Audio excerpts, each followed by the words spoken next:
বাসটা ধীরে ধীরে চলছে। জানালার পাশে বসে আছি আমি। হালকা বাতাস মুখে লাগছে। রাস্তার দুই পাশে সবুজ গাছের সারি, মাঝে মাঝে হলুদ পাতারা মাটিতে ছড়িয়ে পড়ছে, ঠিক যেন কেউ রঙের প্যালেট বিছিয়ে দিয়েছে। সামনে ফাঁকা রাস্তা, কোনো কোলাহল নেই, নেই কোনো তাড়াহুড়া। এই শহরের বুকে এমন নীরব শান্ত পরিবেশ যেন কল্পনার মতোই লাগে।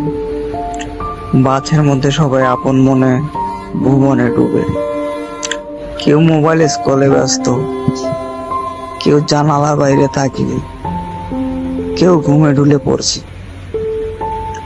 আমি জানালার কাছে মাথা ঠেকিয়ে বাইরে তাকিয়ে আছি।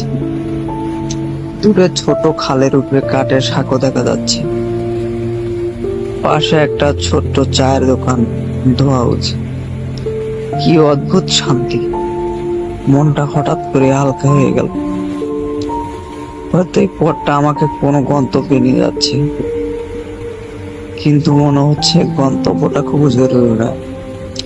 এই মুহূর্তটাই সবচেয়ে গুরুত্বপূর্ণ।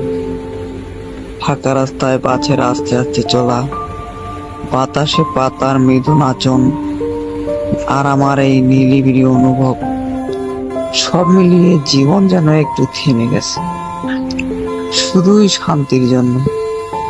এই রাস্তা, এই সময়টা আমার ভিতরে একটা ছোট্ট কবিতার মতো মনে হয়ে থাকবে, নীরব, সুন্দর আর শান্ত।